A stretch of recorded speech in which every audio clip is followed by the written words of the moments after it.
NDA ఉపరాష్ట్రపతి అభ్యర్థి రాధాకృష్ణన్ మహారాష్ట్ర గవర్నర్గా ఉన్నారు ప్రస్తుతం. ఇంతకుముందు ఇక్కడ తెలంగాణ గవర్నర్గా కొన్నాళ్ళు అదనపు బాధ్యతలు స్వీకరించారు. రాధాకృష్ణన్ తమిళనాడుకు చెందిన మాజీ ఎంపీ, అక్కడ కూడా గవర్నర్గా చేశారు. ఆర్ఎస్ఎస్తో సుదీర్ఘకాలం అనుబంధం ఉంది. వచ్చే ఏడాది తమిళనాడు శాసనసభ ఎన్నికలు ఉన్నాయి. వ్యూహాత్మకంగా ఎంపిక చేసిన కమలం పార్టీ, ప్రతిపక్ష పార్టీలు కూడా మద్దతు ఇస్తాయని అంచనా. ఇండి కూటమిలోని డిఎంకే వ్యతిరేకించదనే యోచన. తమ అభ్యర్థిపై నేడు నిర్ణయం తీసుకున్న విపక్షాలు.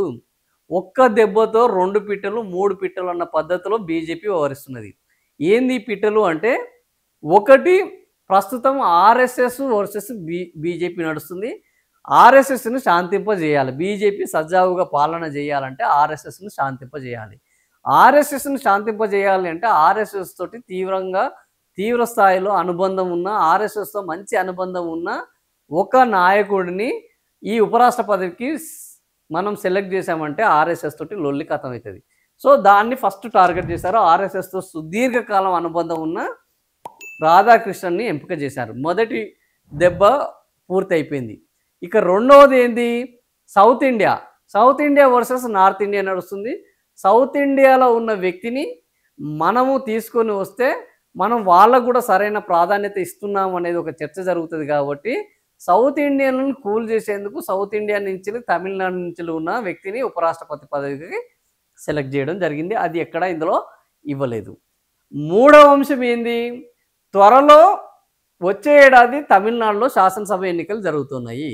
సో తమిళనాడులో శాసనసభ ఎన్నికలు జరుగుతున్నాయి కాబట్టి తమిళనాడుకు మేము ప్రాధాన్యం ఇస్తున్నామని రేపు వచ్చే ఎన్నికల్లో ప్రచారం చేసుకోవాలి. కాబట్టి ఇప్పుడు రాధాకృష్ణన్ను ఉపరాష్ట్రపతి చేస్తే మేము అత్యున్నతమైన అధికారాన్ని ఈరోజు తమిళనాడు ప్రజలకు ఇచ్చాము కాబట్టి మాకు ఓటేయమని అడగకోవడానికి ఈజీగా అవకాశం ఉంటుంది.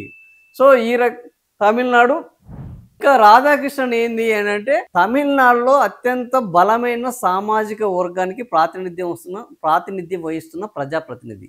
సో అక్కడ బలమైన సామాజిక వర్గానికి సంబంధించిన వ్యక్తి కాబట్టి ఓటర్లను కూడా ఈజీగా తమ వైపు లాక్కోవచ్చు. ఇట్లా ఒక్కటే దెబ్బకు 3-4 పిట్టలు రాలేలా ఈరోజు బీజేపీ అత్యంత తెలివిగా ఈ పావులను కదిపింది. ఈ పావులు కూడా వర్కౌట్ అవుతున్నాయి. అయితే దీనికి సంబంధించి రేపు తమిళనాడు వాళ్ళు ఏమనుకుంటారు, అదేవిధంగా దీనికి సంబంధించి బీసీలు ఏమనుకుంటారు, ఆ సామాజిక వర్గం ఏమనుకుంటుంది, తమిళనాడులో వీళ్ళు వేసిన పాచికలు అసెంబ్లీ ఎన్నికల్లో వర్తిస్తాయా, బీహార్ ఎన్నికల్లో వర్తిస్తాయా, ఇంకా రేపు ఉపరాష్ట్రపతి పదవిగా ఆయన ఎన్నిక పైన విపక్షాలు ఏకాభిప్రాయం చెప్తాయా లేదా పోటీని నిలబెడతాయా, ఇవన్నీ ఇంకా తేలాల్సిన అంశాలు ఉన్నాయి. సో ఎన్డీఏ ఉపరాష్ట్రపతి అభ్యర్థి ఎవరన్న దానిపై ఉత్కంఠ వీడింది. మహారాష్ట్ర గవర్నర్గా రాధాకృష్ణన్ పేరు ఖరారు చేసింది.